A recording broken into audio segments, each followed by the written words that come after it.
brow and his cheek, and they stand in the dark for an hour, like a necking couple. And of all the nonsensical things, I keep thinking of the horse. Not the boy, the horse, and what it maybe tries to do. I keep seeing that huge head kissing him with its chained mouth, nudging through the metal some desire, absolutely irrelevant to filling its belly, propagating its own kind. What desire could that be? Not to stay a horse any longer, not to remain reined up in those particular genetic strings. Is it possible? At moments we cannot imagine that a horse can add its sufferings together, the non-stop jerks and jabs that are its daily life, and turn them into grief. What use is grief to a horse?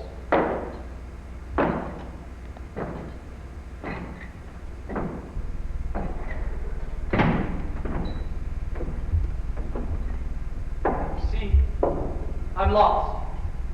What use, I should be asking, are questions like these to an overworked psychiatrist in a provincial hospital? They are worse than useless. They are in fact subversive. The thing is, I'm desperate. You see, I'm wearing that horse's head myself. That's the feeling. All reined up in old language and old assumption. Straining to jump clean hooked into a whole new track of being I only suspect is there. I can't see it. Because my educated, average head is held at the wrong angle. And I can't jump because the bit forbids it. And my own basic force, my horsepower, if you like, is too little. The only thing I know for sure is this, that a horse's head is finally unknowable to me.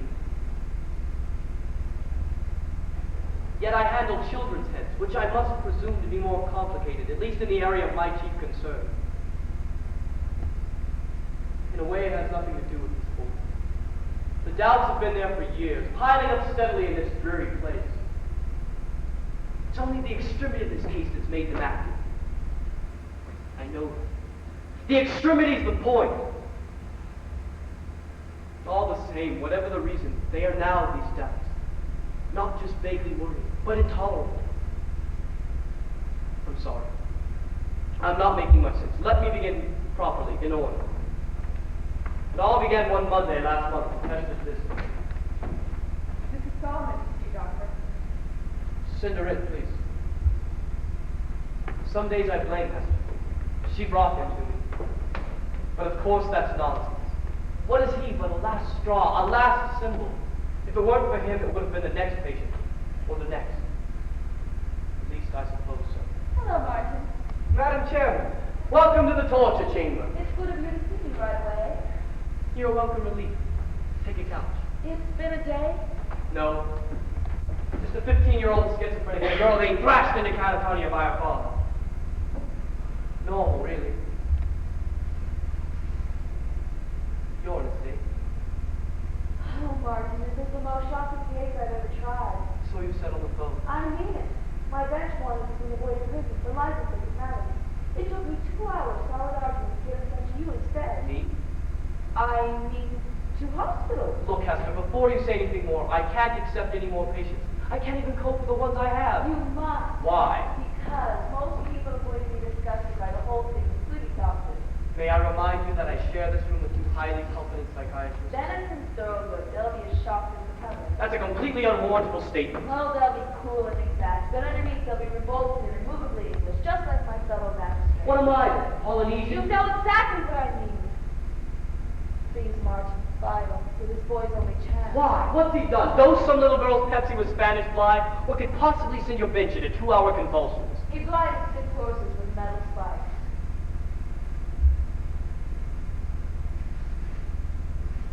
Blind? Yes. All at once or over a period? All in the same night. Where? In a riding stable near Winchester. He worked there at weekends. How old? 17. What did he say in court? Nothing. He just sang. Sang? Anytime anyone asked him anything. Please take him, Martin. It's the last favor I'll ever ask you. No, it's not. No, it's not. And he's probably abominable. All that I know is that he needs you badly, because there really is no one within 100 miles of your desk who can handle him. And perhaps you started this is about it. Also, What? well, there's something quite special about him. In what way? Vibrations. You and your vibrations. They're quite startling, you'll see. When does it get here? Tomorrow morning, luckily there was a bed in the ward. I know this is not in the physician market, but frankly, I didn't know what else to do. Can you come in and see me on Friday? Bless you. If you come after work, I can give you a drink. Would 6:30 be all right? Oh, you're dear, you really are. Famous for me. Good night. By the way, what's his name? Alan Stray. What did I expect of him? Very little, I promise you. One more dinted little face, one more adolescent freak, the usual, unusual. One good thing about being in the adjustments business is you never run short of customers. Alan Stray, Doctor. Hello. My name's Martin Dyson. I'm pleased to meet you.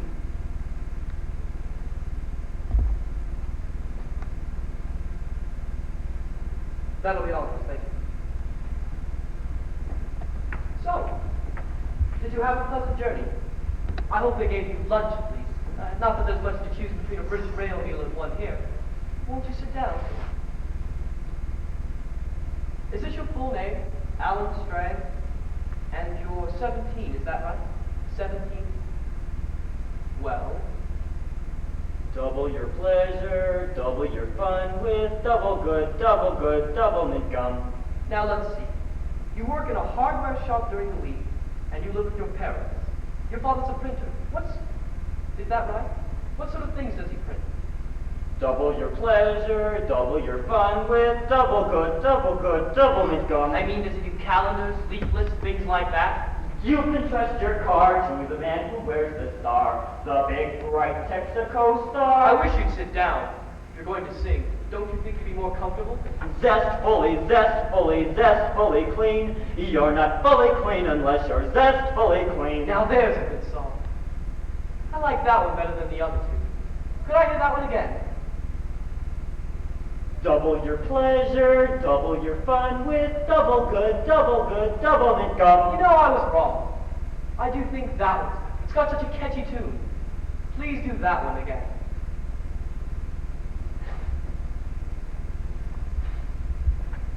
I'm going to put you in a private room for a while. There are one or two available, and they're rather more pleasant than staying in a ward. Can you come in and see me tomorrow? Oh yes, and by the way, which parent is it that won't allow you to watch television? Mother or father? Or is it both? Nurse? Yes, Doctor? Take Stranger to number 3, will you? We'll be moving in there for a while. Very good, Doctor. You'll like that room. It's nice. Come along, young man, this way. I said this way, please.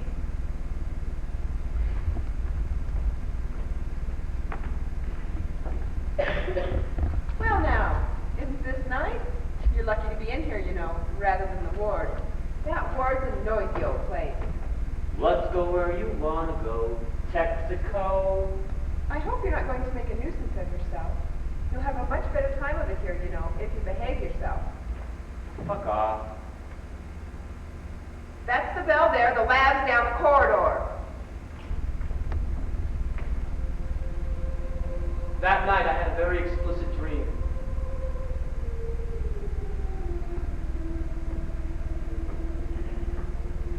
In it, I'm a chief priest in Homeric Greece. I'm wearing a wide gold mask, all noble and beauty, such as the so-called mask of Agamemnon found in my scene. Standing by a thick round stone and holding a very sharp knife. In fact, I'm officiating in some sort of immensely important ritual sacrifice, upon which depends the outcome of a cross or of a military expedition. The sacrifice is a herd of children. About 500 boys and girls. I can see them stretching away in a long queue across the plains of Argos. I know it's Argos because of the red sword. On either side of me stand 2 assistant priests, wearing masks as well, all lumpy and pop-eyed, such as also were found in my scene. They are enormously strong, these other priests, and absolutely tireless. As each child steps forward, they grab it from behind and throw it across the stone. And then with a surgical skill that amazes even me, they fit in the knife which slides elegantly down to the navel, just like a seamstress following a pattern. I part the flaps, sever the inner tube, shake them out, and throw them hot and steaming onto the floor. The other two priests then study the pattern they make as if they were reading hieroglyphics. It's obvious to me that I'm Pops as chief priest, and it's just this unique talent for carving that has got me where I am. The only thing is, unknown to the others, I began to feel distinctly nauseous. With each victim, it's getting worse. My face is going green under the mask. Naturally, I redouble my efforts, cutting and snipping for all I'm worth. Mainly because I know that if those other priests so much as glimpse my distress, and the implied doubt that this repetitive, this smelly work is doing any social good at all, then I will be the next to cross the stone. And then, of course, the damn mask begins to slip. The priests turn and look at it. It slips some more. They can see the green sweat running down my face. Their gold pop eyes filled with blood. They tear the knife from my hand. And I wake up. That is the most indulgent thing I have ever heard. They... Don't be ridiculous. You've done the most superb work for children. You must know that. Yes, but do the children... Oh, really? I'm sorry. So you should be. I don't know why you listen. Just professional menopause. Everyone gets it sooner or later. Except you. Oh, of course. I feel totally fit to be a magistrate all of the time. No, you don't. But that's just you feeling unworthy to fill a job. I feel the job is unworthy to fill me. Do you seriously? More and more. I'd like to spend the next 10 years wandering very slowly across the real Greece. Anyway, all this dream nonsense is your fault. Mine? It's that lad of yours who started it off. Do you know it's his face I saw in every victim across the stone? Strange? It's the strangest stare I ever met. Yes. It's like being accused, violently accused, but what of? Treating him is going to be unsettling, especially in my present state. His singing was direct enough, his speech is more so. He's talking to you then? Yes. It took 2 more days of commercials, and then he snapped, just like that. I suspect it has something to do with his nightmares. He's having nightmares? Bad ones. We had to give him a sedative or two, Doctor. Last night it was exactly the same. What does he do? Call out? A lot of screaming, Doctor. Scream. One word in particular. You mean a special word? Over and over again. It sounds like F. F? Yes, Doctor, F. F, he goes, F. How weird. When I woke him, he clung to me like he was going to break my arm. And then he burst into my office without knocking or anything, just like that. I was lucky I didn't have a patient with me. Dad! What? The answer to a question I had asked him 2 days earlier. Spat out with the same anger as he sang the commercials. Is Dad what? Wait, Telly! You mean is that the thing you watch? Yes. Why? It's a dangerous drug. Oh, really? It may not look like it, but that's what it is. Absolutely fatal mentally if you receive my meaning. That's a little extreme, dear, isn't it? You sit in front of that thing long enough, you'll become stupid for life, like most of the population. The thing is, it's a swizz. It seems to be offering you something when actually it's taking something away. Your intelligence and your concentration, every minute you watch it. That's a true swizz, do you see? I don't mean to sound like a spoil-sport old chum, but there really is no substitute for reading. What's the matter? Don't you like it? Well, that's all I right. think it's none of my beeswax, but it really is, you know. Actually, it's a disgrace when you come to think of it. You, the son of a printer, never opening a book. Why, if all the world was like you, I'd be out of a job if you received my meaning. All the same, times change, Frank. Times change if you let them change, Dora. Please return that set in the morning.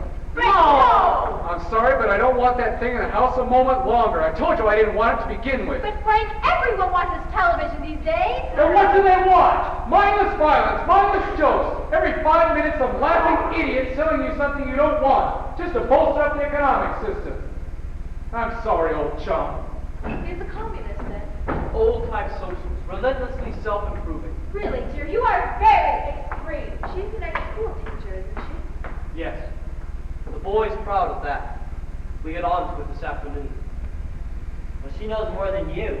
Does she? I'll bet I do too. Well, I bet you don't. All right. Who is the hammer of the Scots? I don't know.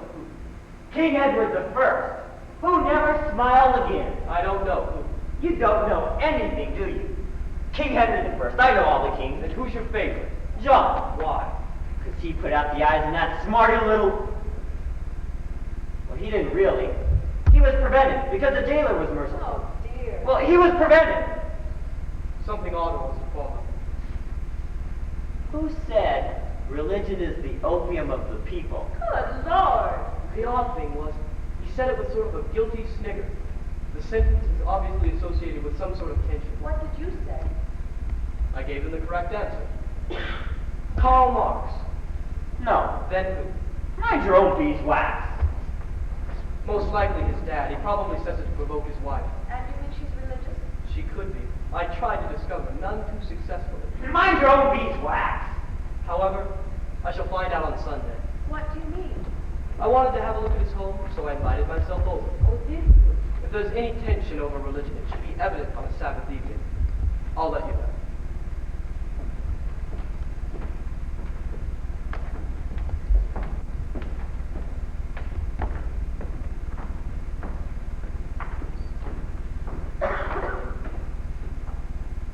Mrs. Stray, Mr. Stray's still at the press, I'm afraid. He should be home in a minute. he works Sundays as well. Oh, yes, he doesn't set much store by Sundays. Well, perhaps you and I could have a little talk before he comes in. Certainly. Won't you come into the living room? Please. Mrs. Stray, do you have any idea how this thing could have occurred? I can't imagine, Doctor. It's all so unbelievable. Alan's always been such a gentle boy, and he loves animals, especially horses. Special. Yes, he even has a photograph of one up in his bedroom. A beautiful white one looking over a gate. His father gave it to him a few years ago off a calendar he printed, and he's never taken it down.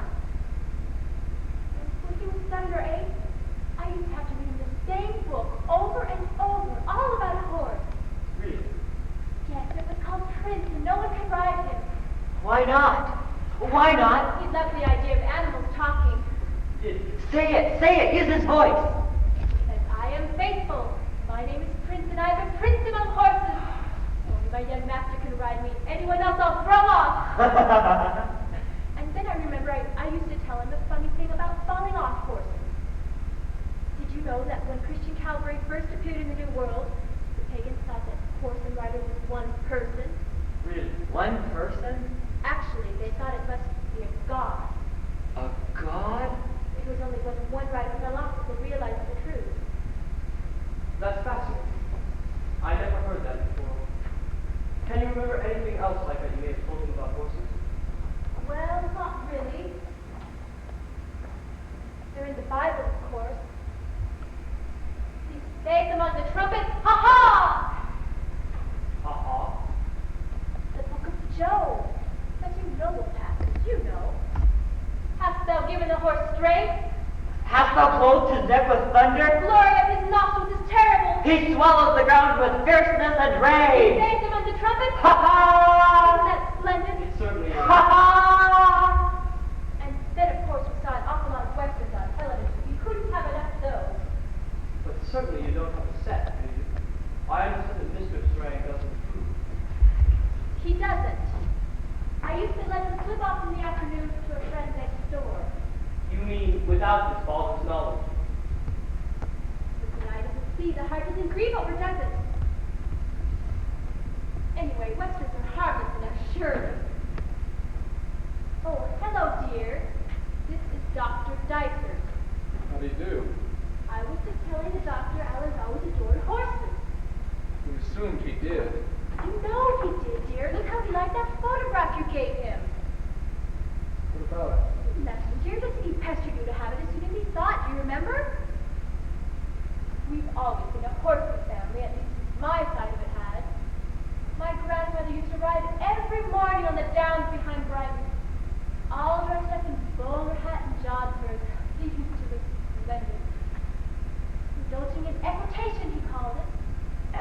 education? I remember I told you how that came from equus, Equus? the Latin word for horse. Alan was fascinated by that word, I know. I suppose because he had never come across one with two used together before. Equus? I always wanted the boy to ride himself. He had so enjoyed it. But surely he did. No, Never. he didn't care for it. He was most definite about not wanting to.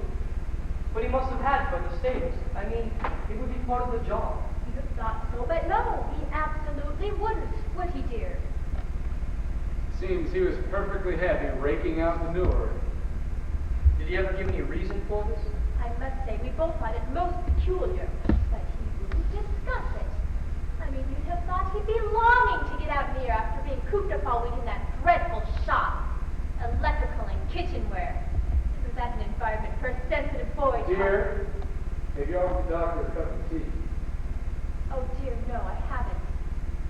And you must be dying for one. That would be nice. Of course it would. Excuse me. My wife has romantic ideas if you receive my meaning. About the family? She thinks she married beneath her. I dare say she did. I don't understand these things myself. Mr. Strang, I'm fascinated by the fact that Alan wouldn't ride. Yes, well, that's him. He's always been a weird lad, I have to be honest. Can you imagine spending your weekends like that, just cleaning out stalls, with all the things he could have been doing in the way of further education? Except he's hardly a scholar. How do we know? He's never really tried. His mother indulged him. She doesn't care if he can hardly write his own name, and she a school teacher that was. Just as long as he's happy, she says. Would you say that she was closer to him than you are? They've always been thick as thieves. I can't say I entirely approve, especially when I hear her whispering that Bible to him hour after hour up there in his room. Your wife's religious? Some might say excessively so. Mind you, that's her business. But when it comes to dosing it down the boy's throat, well, frankly, he's my son as well as hers. She doesn't see that. Of course, that's the funny thing about religious people. They always think their susceptibilities are more important. And you're non-religious, I take it. I'm an atheist, and I don't mind admitting it. If you want my opinion, it's the Bible that's behind all this. Why? Well, look at it yourself. A boy spends night after night having this stuff read into him. An innocent man tortured to death. Thorns driven into his head, nails through his hands, a spear jammed through his ribs. It can mark anyone for life, that kind of thing. I'm not joking. The boy was absolutely fascinated by all that. He was always mooning over religious pictures. Real kinky ones, if you receive my meaning. I had to put a stop to it once or twice. Bloody religion. It's our only real problem in this house, but it's insuperable, I don't mind admitting it. You must excuse my husband, Doctor. This one subject is something of an obsession with him, isn't it, dear? Call it what you like. All that stuff to me is just bad sex. And what has that got to do with Alan? Everything. Everything, Dora. I don't understand. What are you saying?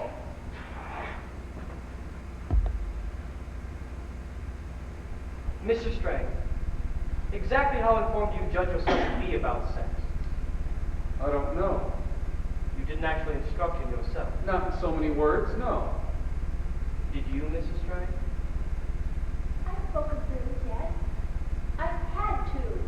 I've been a teacher, Doctor, and I know what happens if you don't. They find out through magazines and dirty books. What sort of things did you tell him? I'm sorry if this is embarrassing. I told him the biological fact, but I also told him what I believe. That sex is not just a biological matter, but spiritual as well. That God wills he would fall in love one day, and that his task was to prepare himself for the most important happening of his life. And after that, if he was lucky, he might come to know a higher love still. I simply don't understand. Alan! There now, Dora. Come on. All right, laugh as usual. No one's laughing, Dora. No one's laughing, are they, Doctor?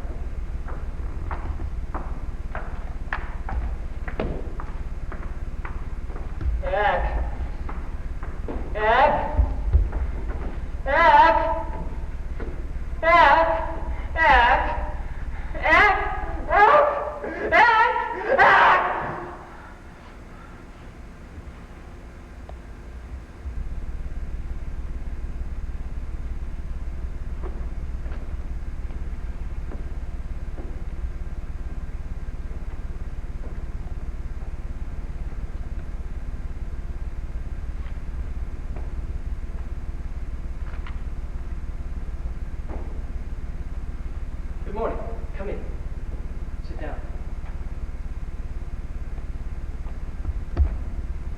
gave you a start last night. I was collecting some papers from my office, so I thought I'd look in on them. Do you dream often? Do you?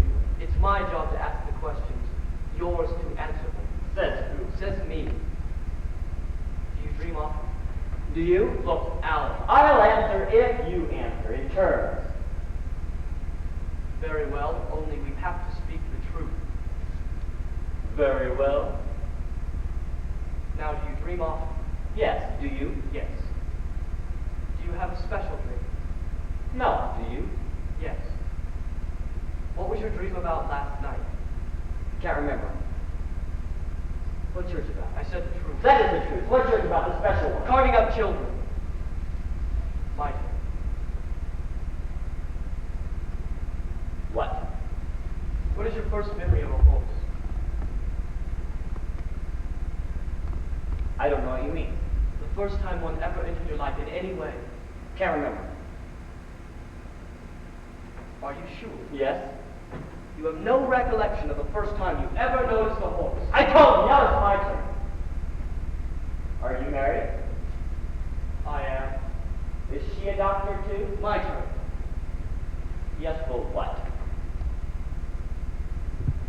What is Eck? You shouted it out last night in your sleep. I thought you might like to talk about it.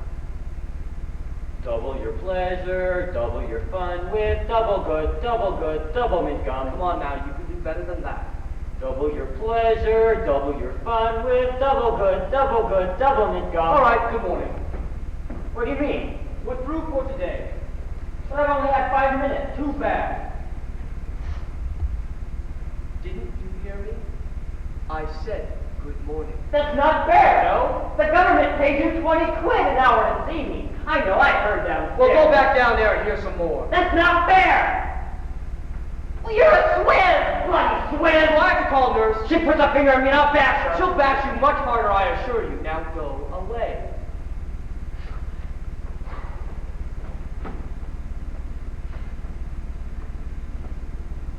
On a beach. What? Where I saw the horse, Swizzy. How old are you? I don't know. 6. Well, go on. What were you doing there? Digging. Sandcastle? Well, what else? And? Suddenly I heard this noise. Coming from behind me. What noise? Hooves. Splashing. Splashing? The tide was out and he was galloping. Who was? This fellow. Like a college chap. He was on a big horse, urging him on. I thought they hadn't seen me. I called out, hey! Whoa there! Sorry, I didn't see you there. Did I scare you? No. Hey, that's a terrific cat. What's his name? Trojan, you can stroke him if you like. You won't mind, though. Hey, you can hardly reach from down there. Would you like to come up? Well, then come around to this side. You always mount a horse from the left.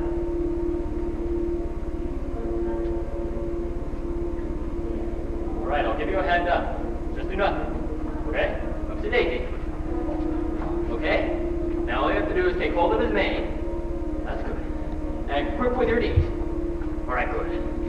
Now come on then, Trojan, let's go. How was it? Was it wonderful? Can't you remember? You want to go faster? Yeah! Well, all I have to do is say, come on then, Trojan, bear me away. Say it then. Bear me away! You went fast. Yeah! Weren't you frightened? No! Come on then, Trojan. Hold on now, bear us away. Alan, stop! You! Whoa! What do you imagine you're doing? Imagine. What is my son doing up there? Water skiing. Alan, if he hurts me, he's not Don't you think you should hurt. ask permission before doing a stupid thing like that? What's stupid? Dad, it's lovely! Alan, come down here. No, Oh, Mom! please don't panic. The body's perfectly safe. Don't you be lying down with me, young man. Come down here now. Dad. You heard what your mother said. No! Come down at once, right this moment. No! No! I said this moment! I go by the horse! What's your name? Oh. Please, please, please, please, please, please, please, please,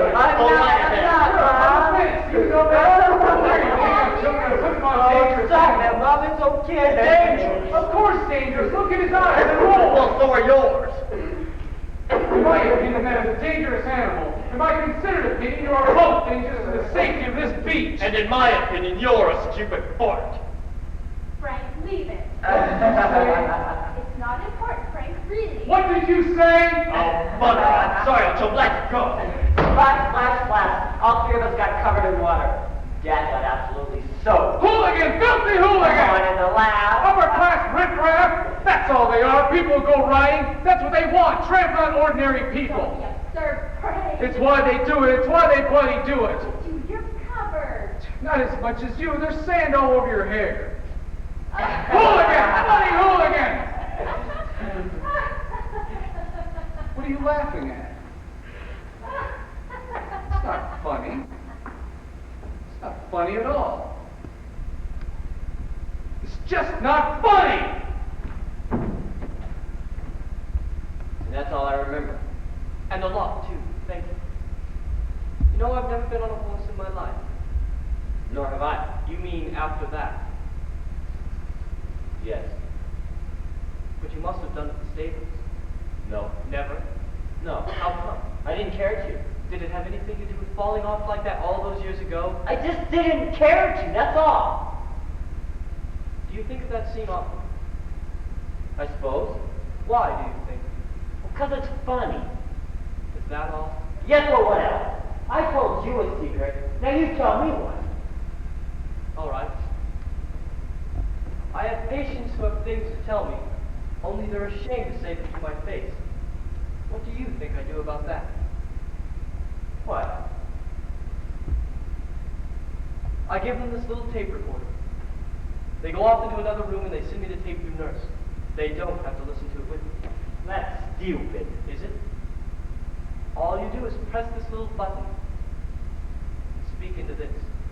Very simple. Anyway, your time's up for today. I'll see you tomorrow. Maybe. Maybe. If I feel like it. It's stupid.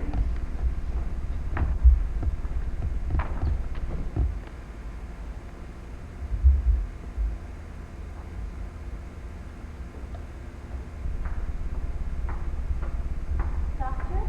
That same evening, his mother appeared. Hello, Doctor. Mrs. Shred, I've been shopping in the neighborhood and thought I might just look in. did you want to see Alan? No, not just for the moment. Actually, it's rather you I want to see. Yes. You see, there's something Mr. Stray and I thought you ought to know. We discussed it, and it might just be important.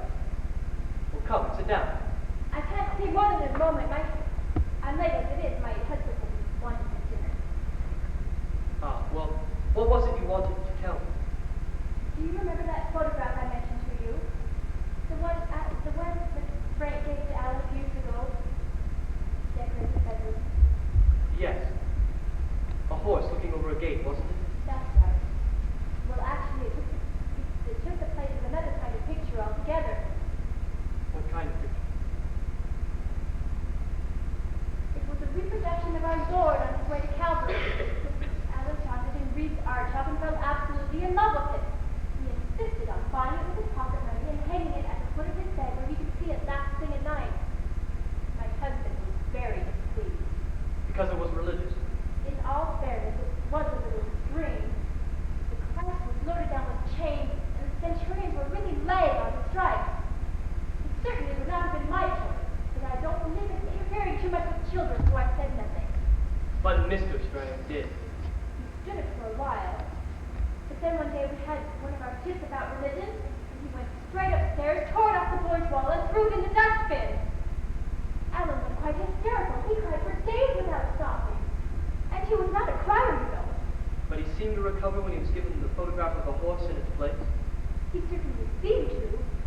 At least he had it in exactly the same position, and we had no more of that awful weeping. Thank you, Mrs. Strang. That is interesting. How long ago was that? Can you remember? It must be 5 years ago, Doctor. Alan would have been about 12. How is he, by the way? Very nice. Please give him my love. You see him any time you want, you know. Perhaps I could come one afternoon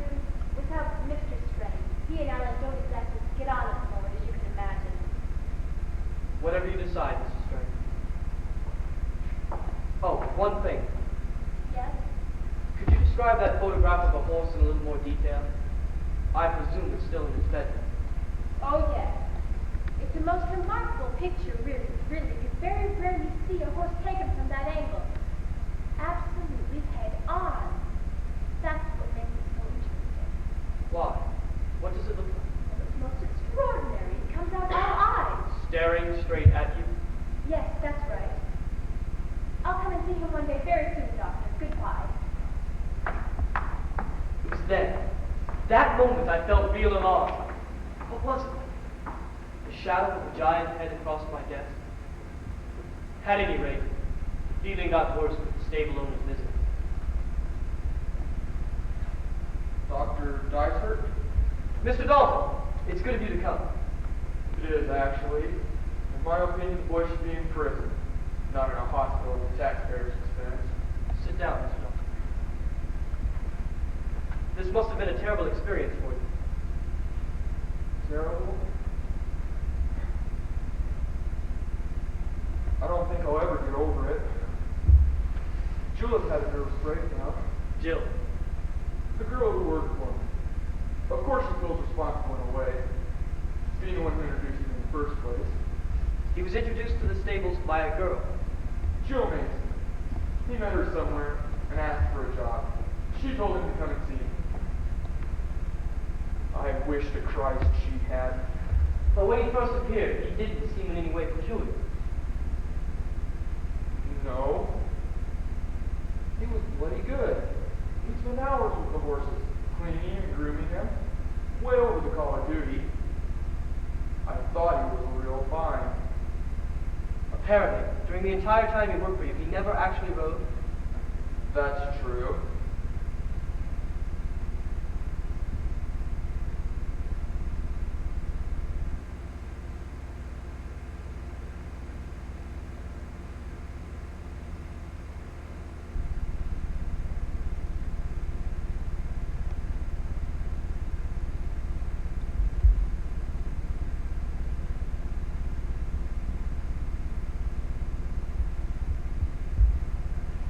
True. What do you mean?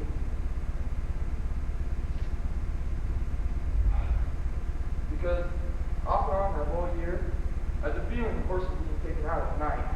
At night. Just odd things I noticed. I mean, too often, one or the other of them would be sweaty, first thing in the morning, when it wasn't sick. Very sweaty, too. And the stall would be nearly as empty as it should have been if it had been in all night. I never paid much mind at the time.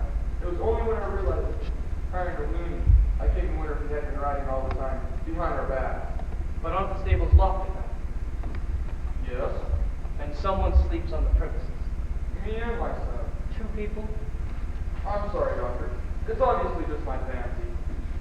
I tell you, this thing is shaking me so badly, I'm not able to believe anything right now. If there's nothing else, I'll be going. Look, even if you were right, why would any boy prefer to ride by himself at night when he could go off with others during the day? Are you asking me? He's loony, isn't he? It was sexy.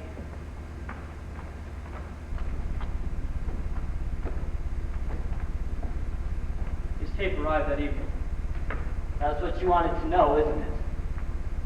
All right, it was. I'm talking about the beach. That time when I was a kid, what I told you about? I was pushed forward on a horse. There was sweat on my legs from the neck. The fellow held me tight and let me turn the horse which way I wanted. All that power was going any way you wanted. His sides were all warm. And the smell. And then suddenly I was on the ground where Dad told me. I could have bashed him. Something else. When the horse first appeared, I looked up into its mouth. It was huge. There was this chain on it. The fellow pulled it, and cream dripped out.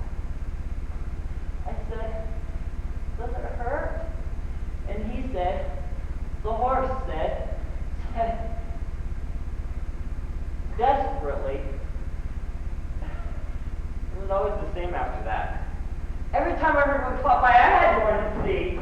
Up a country lane or anywhere. They sort of pulled me. I couldn't take my eyes off them. Just clutch their skins. The way their necks twist. And sweat shines in the folds. I can't remember when it started. Mom reading to me about Prince, who no one could ride except one boy. Or the white horse in Revelation. He that sat upon him was called Faithful and True. His eyes were as flames of fire, and he had a name written that no man knew but himself. Words like reins and stirrups and flanks, dashing his spurs against his charger's flanks. Why, even the words made me feel. The way they gave themselves to us, that was it too. I mean, they could stomp us into bits any time they wanted, and they don't. They just trot on and let themselves be turned on a string all day. Absolutely humble. They give us all their breath, and all we give them is stripes for it. I couldn't help myself. I watch any horse without stop. The way they turn and turn, and their ribs grew wet, just for our sake. Years I never told anyone. Well, Mom would understand. She likes equitation. Bowler hats and jodhpurs. While my grandfather dressed for the horse, she says. Well, what does that mean? A horse isn't dressed. It's the most naked thing you ever saw. More than a dog or a cat or anything. Even the most broken down old nag's got its life. Well, to put a bowler hat on is filthy! Putting them through their paces, bloody horse shows! No one understands! Except cowboys. They do. I wish I were a cowboy. Well, they're free. They just swing up, and then it's miles of open grass. I'll bet all cowboys are orphans. I'll bet they are. Mr. Stray, send him up, please. Well, no one ever says to a cowboy, receive my meaning. Well, they wouldn't dare. Or God all the time. God sees you, Ellen. God's got eyes everywhere. I'm not doing any more. I hate this. You can whistle for it anymore. I've had it. Mr. Stray. I was just passing. I hope it's not too late. Of course not. I'm delighted to see you. My wife doesn't know I'm here. I'd be grateful to you if you didn't enlighten her if you received my meaning. Everything that happens in this room is confidential, Mr. Stray. I hope so. I hope so. Was there something you wanted to tell me? There is actually. Your wife told me about the photograph. I know. It's not that. It's about that, but it's worse. I wanted to tell you the other night, but I couldn't in front of Dora. Maybe I should have. Might show her where all that stuff leads to. She drills into the boy behind my back. What kind of thing is it? Something I witnessed. Where? At home about 18 months ago. Go on. It was late. I'd gone upstairs to fetch something. The boy had been in bed hours or so, I thought. Go on. As I came along the passage, I saw the door of his bedroom was ajar. I'm sure he didn't know it was. From inside, I heard the sound of his chanting. Chanting? Like the Bible, one of those lists his mother's always reading to him. What kind of it? Those begats. So-and-so begat, you know, genealogy. Can you remember what Alan sounded like? Well, the sort of thing. I stood there absolutely astonished. First word I heard was Prince. Prince begat Prance, that sort of nonsense. And Prance begat Prancus. And Prancus begat Plancus.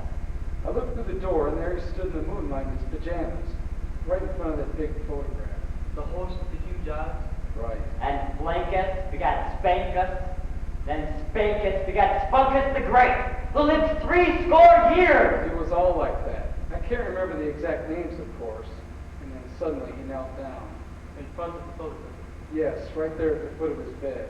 And Ledwas begat Nepwas, and Nepwas begat Fleckwus, the king of spit. And Fleckwus spoke out of his chinkle-chankle. What? Yes, I'm sure that's the right word. I've never forgotten it. Chinkle-chankle. And he said, Behold, I give you Equus, my only begotten son. No doubt of that. He repeated that word several times. Equus, my only begotten son. Equus. And then Yes, what? he took a piece of string out of his pocket, made up into a noose, and put it in his mouth. Then with his other hand, he picked up a coat hanger, a wooden coat hanger, and Began to beat himself? you see why I couldn't tell his mother. Religion's at the bottom of all this. What did you do? Nothing. I coughed. I went back downstairs. Did you ever speak to him about it later, even obliquely? I can't speak of things like that, Doctor. It's not in my nature. No. I see that. But I thought you ought to know, so I came. Yes, I'm very grateful, thank you. Well, that's it. Is there something else? There is actually one thing. What? On the night that he did it, that awful thing in the stable. Yes? That very night he was out with the girl. How do you know? I just know. Did he tell you? I can't say I anything. don't quite understand. Everything said in here is confidential, he said. Absolutely. Then ask him about taking the girl out that very night he did it. Goodbye, Doctor.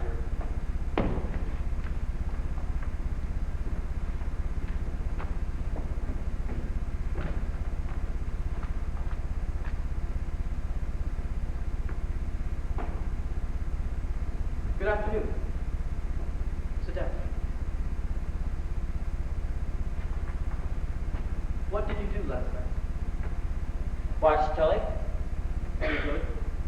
It's all right. I got your tape. It was excellent. I'm not making any more. One thing I didn't quite understand. You began to say something about the horse on the beach talking to you. That's stupid. Horses don't talk. So I believe. I don't know what you mean. Never mind. Tell me something else. Who introduced you to the stables to begin with? Someone I met? Where? Bryson's. The shop where you work. Yes? That's a funny place for you to be. Whose idea was that? Dad's.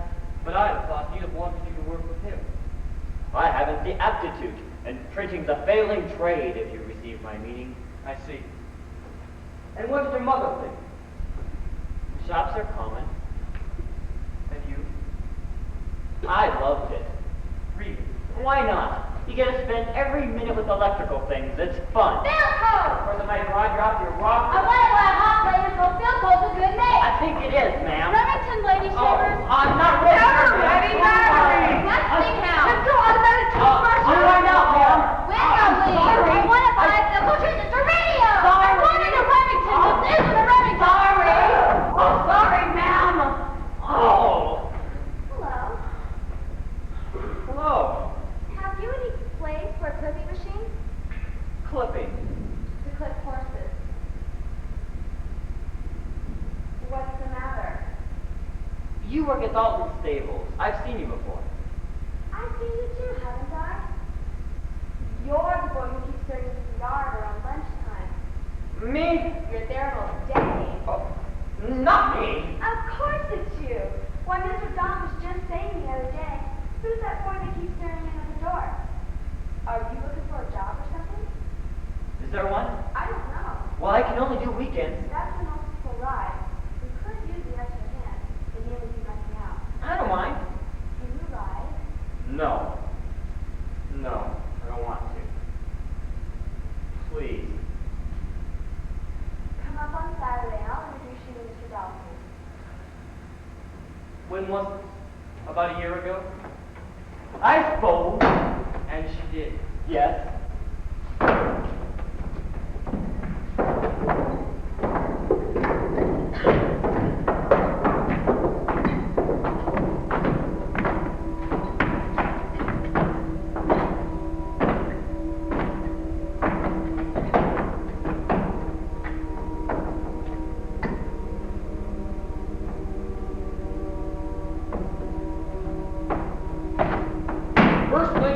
drill.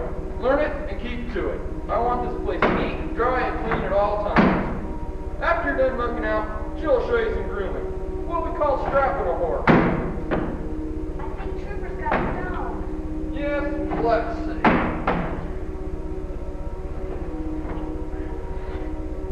You're right. See this? This V here? It's what we call a frog. Sort of a shock absorber. Once you pierce that, it takes ages to heal, so you watch for it. You clean it with this. What we call a hoof pick. Mind how you go with it. It's very sharp. You use it like this. See?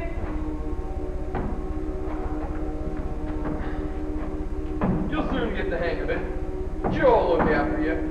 What she doesn't know about stables isn't worth knowing. Oh, yes. I'm sure. Careful how you go with that. Remember, the main rule is, anything you don't know, ask. Never pretend to know something if you don't. Actually, the main rule is, enjoy yourself. Alright? Yes, sir. Good lad. We'll see you later. All right, let's learn some grooming. Why don't we begin with him? He looks as if he needs it. Now, this is Nugget. He's my favorite. He's gentle as a baby, aren't you? Turn as fast as you want him to be. Now, this is the damage. You start with that. Then you move on to the body brush. This is the most important. And this curly comb. Now, you always do it the same way when you move downward. Don't be afraid to do it hard. The harder you do it, the more the horse loves it. First, you do the coat like this. Down towards the tail and right to the coat.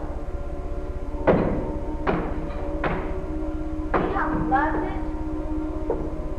I'm giving you a lovely massage, boy, aren't I? Try it.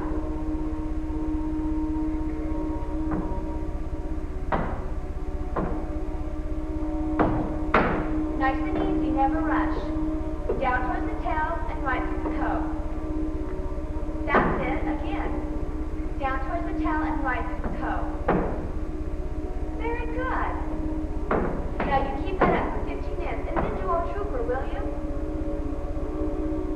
You've got a feel for it, I can tell. It's going to be nice teaching you. See you later.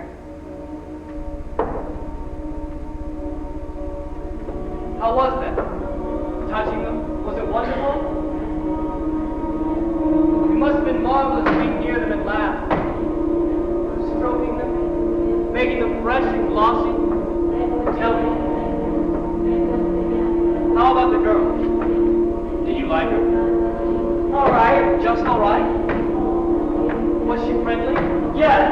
Standoffish? Yes. Well, which? Yes. What? Which was she? What? Did you have a date with her? Come on, Alan. Tell me if you did. Did you take her out? What? Tell me if you did. Tell me! Tell me! Tell me! Tell me! Tell me! Tell me! Oh, you're not sitting there, Nosy Parker. That's all you are, Nosy Parker. Just like that. Tell me this. Tell me that. On and on and play on. On and on. Tell me this. Answer that. Tell me. Tell me. Tell me. Answer me. I'm sorry. All right. Now it's my turn. You tell me. Answer me. We're not playing that game now. We're playing what I say. All right. What do you want to know? Do you have dates? I told you I'm married. I know. Her name's Margaret. She's a dentist. You see, I found out. What made you go with her? Did you used to bite her hand when she was doing the chair? It's not very funny. Do you have girls behind her back? No. Then what? Do you fuck? That's enough now. Come on, tell me. Tell me, tell me. I said that's enough now. I'll bet you don't. I'll bet you never even touch her. You got no kids, have you? Is that because you don't fuck? Go to your room! Now! Quick march!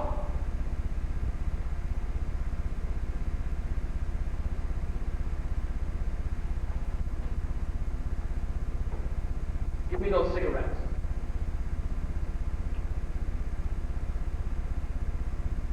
Alan, give them to me!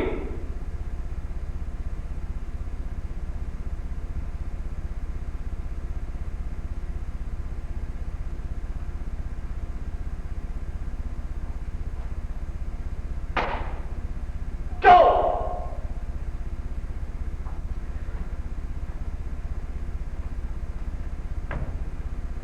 Brilliant. Absolutely brilliant.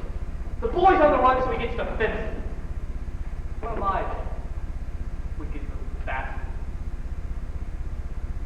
He actually marched himself around the hospital making inquiries about my wife. Wicked. Of course, perceptive. Ever since I made that crack about carving up children, he's been aware of me in an absolutely specific way. Of course, there's nothing novel in that. Advanced neurotics can be dabbled in that game. They aim unswervingly at your area of maximum vulnerability, which I suppose is as good a way of describing it. Oh, now stop it. Do I embarrass you? I suspect you're about to. My wife doesn't understand me at all. Do you understand her? No. Obviously, I never did. I'm sorry. I never liked to ask, but I always thought you two weren't exactly compatible. We were. At the start. It worked for both of us. We worked for each other. She bore me through a sort of brisket. A clear, inaccessible, red-headed brisket that kept me keyed up for months. Mind you, if you're kinky for a normal hygienic, as I am, you can't find anything much more compelling than Scottish lady dick. You were wicked enough. Not at all. She got the same from me. Antiseptic proficiency. I was like that in those days.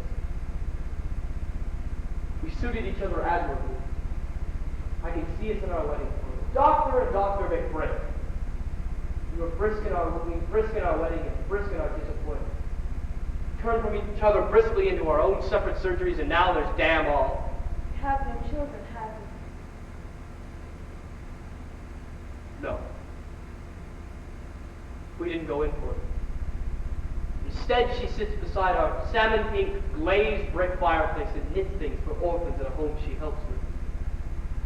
And I sit opposite, turning the pages of art books on ancient Greece.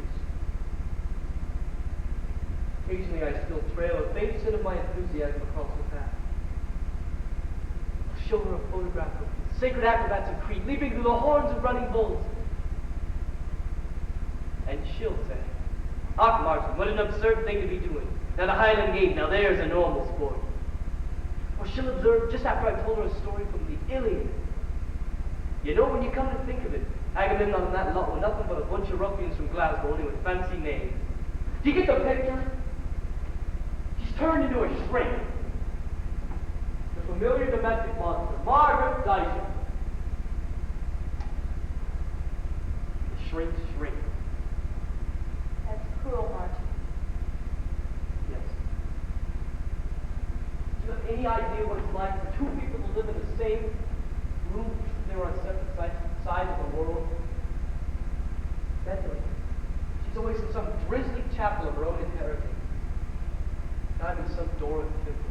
Clouds tearing through pillars, eagles bearing prophecies from the sky. She finds all that repulsive. All my wife has ever brought back from the Mediterranean, from that whole vast, intuitive culture, are 4 bottles of Chianti to make it a Lent, and 2 China condiment donkey labeled Sally and Pepper. I wish there was one person in my life I could show, one absolutely unbrisk person I could take to Greece and stand in front of certain shrines and sacred streams and say, "Look, life is only comprehensible through 1,000 local gods, and not just the old dead ones with names like Zeus, but living geniuses of place and person.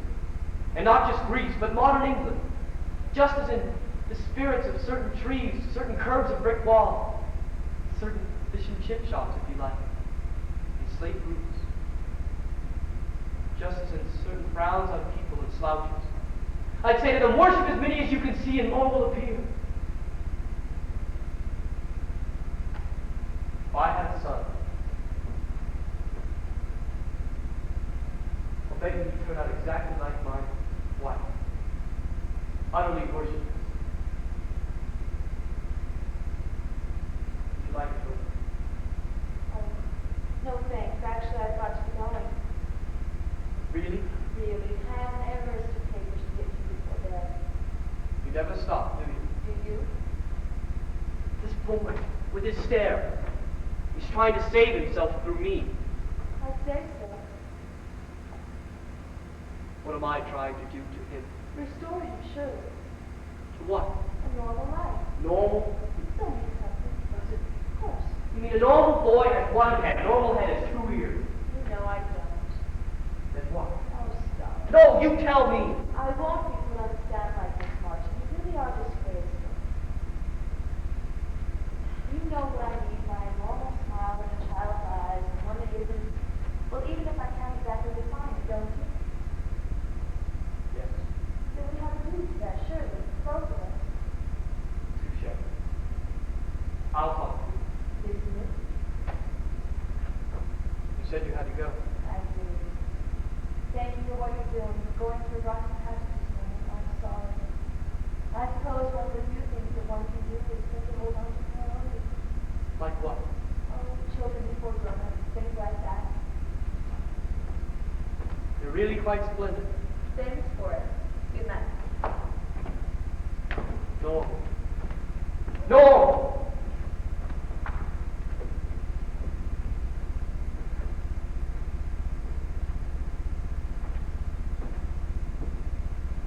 Good afternoon. Afternoon. Sorry about our rally yesterday. It was a cute day. It was. What I said. How are you sleeping? You're not feeling well, are you? All right. Would you like to play a game? It could make you feel better. What sort of game? It's called Blink. Fix your eyes on something. Say that little stain over there on the wall. And then I tap this pin on the desk. On the first tap, you close your eyes. On the second, you open them. And so on. Close, open, till I say stop. That's stupid. You don't have to do it if you don't want to. I didn't say I didn't want to. Good, sit down.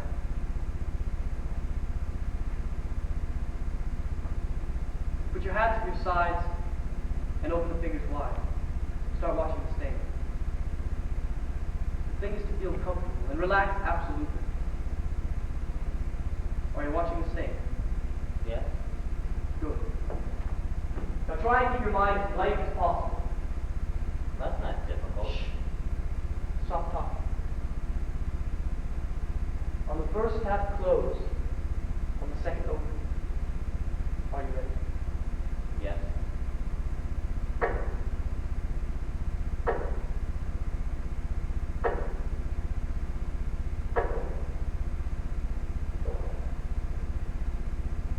The normal is the good smile in a child's eyes, all right. It is also the blank stare in a million adults. It both sustains and kills like a god. It is the ordinary made beautiful. It is also the average made legal. The normal is the good, indispensable, murderous god of health, and I am his priest. My tools are very delicate. Compassion is all. I have honestly assisted children in this room. I have talked away terrors and relieved many agonies. But also, beyond question, I have cut from them parts of individuality repugnant to this God in both his aspects. Parts sacred to rarer and more beautiful gods. And at what length? Sacrifices to Zeus took at the most surely 60 seconds each. Sacrifices to the normal could take up to 60 months.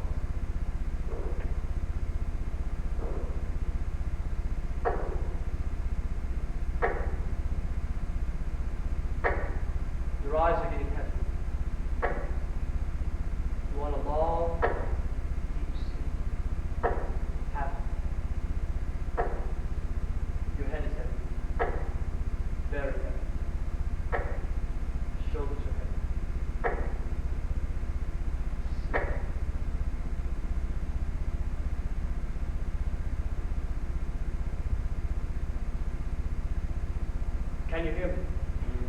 Speak normal. Say yes if you can. Yes. Raise your head and open your eyes.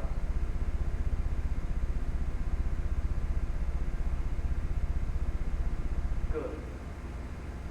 Now, Alan, I'm going to ask you questions, and you are going to answer them. Do you understand? Yes. And when you wake, you are going to remember everything you told me, all right? Yes. Good. Now, I want you to think back in time. You're on that beach you told me about. The tide is out, you're 6 years old, and you're making sandcastles. Above you, looking down at you, that huge horse's head with the cream dropping. Can you see it? Yes. You ask the horse a question. Does the chain hurt? Yes. Do you ask him aloud? No.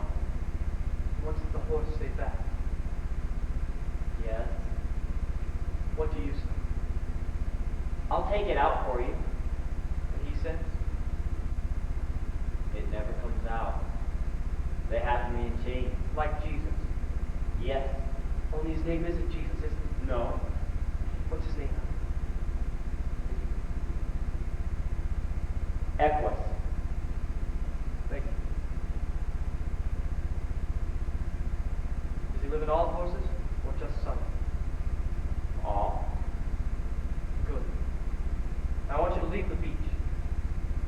You're in your room. You're at the foot of your bed. You're staring at Equus from the foot of your bed. Would you like to kneel down? Yes. Well, go on. Now tell me, why is Equus in chains? For the sins of the world. And what does he say to you?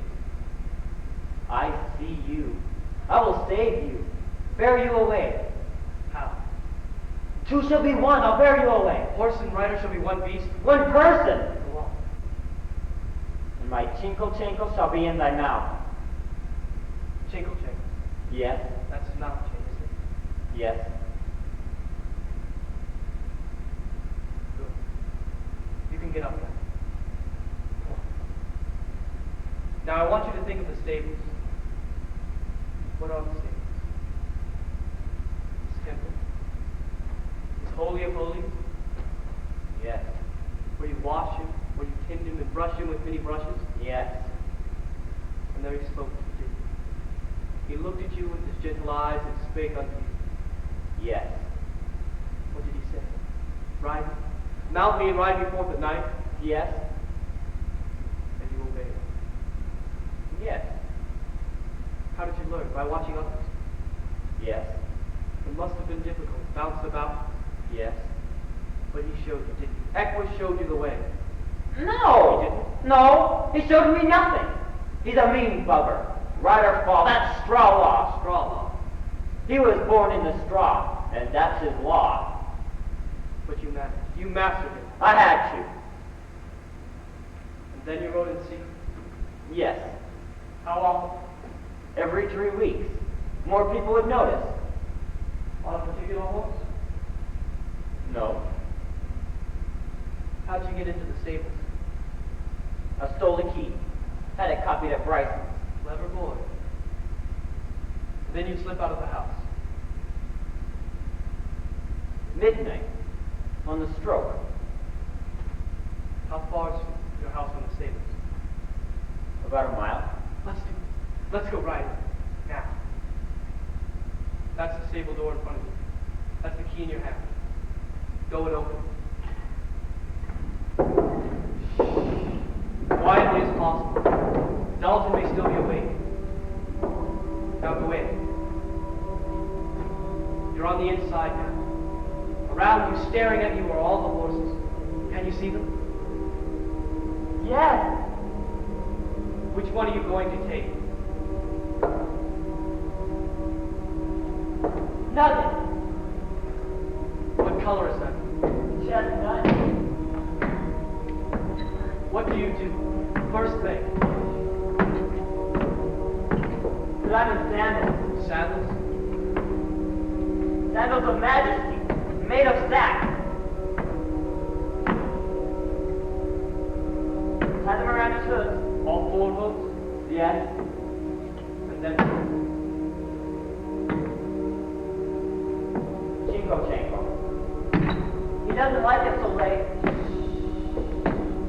He takes him to my state. He bends for me, stretches forth his neck to it. Buckle, and then lead out. No saddle? Never. Go on. We walk down the path behind. He's quiet, always is this bit. Meet you milk like, come on. At least don't feel that there's trouble. Why? Come on, won't go in. Why? It's just place of ha-ha. Come on. Ha-ha. Make him go in. Is it a big deal? Huge. What's it like? Full of mist. Nettles on your feet. You take off your shoes? Everything. All your clothes? Yes. How does it feel now? It burns. Burns? The mist burns. What do you do now? A man did. Man, The stick for my mouth. for your mouth? To bite on. Why? So that won't happen too quick. Is it always the same stick? Of course, the sacred stick. Keep it in the hole. Ark of the man did. What next? What happens now? Touch him. Where? All over. His belly. His ribs. His ribs are of ivory, of great value.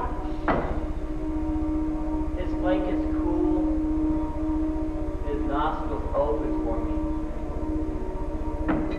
His eyes seem dark. They shine. Go on!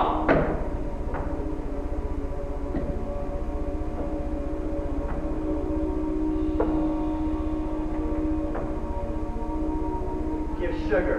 A lump of sugar. His last supper. Last before what? Ha-ha. Do you say anything when you give it to him? Take my sins. Eat them for my sake. He always does. And then he's ready. You can get up on him. Yes. To it. Mount it.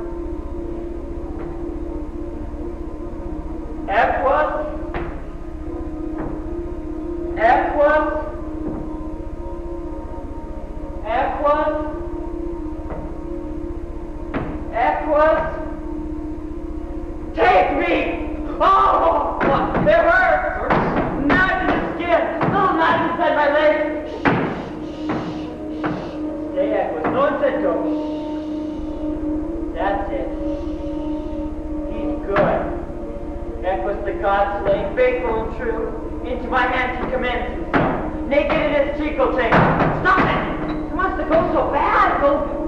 Leave me behind. Right away now. Now you won't alone. Equus.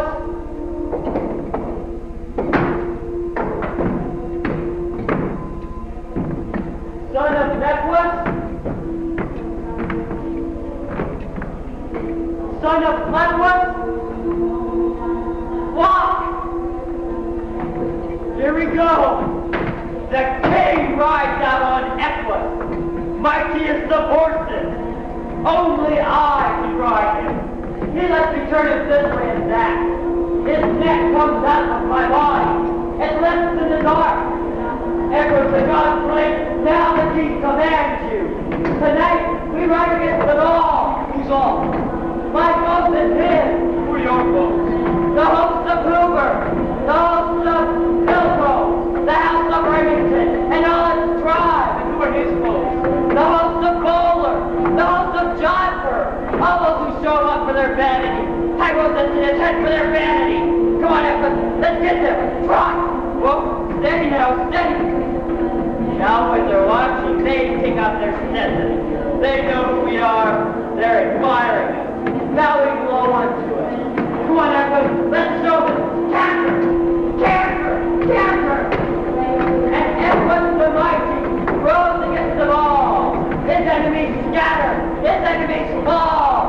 Trample them, trample them, trample them, trample them. Turn, turn, turn, Equus, turn. We will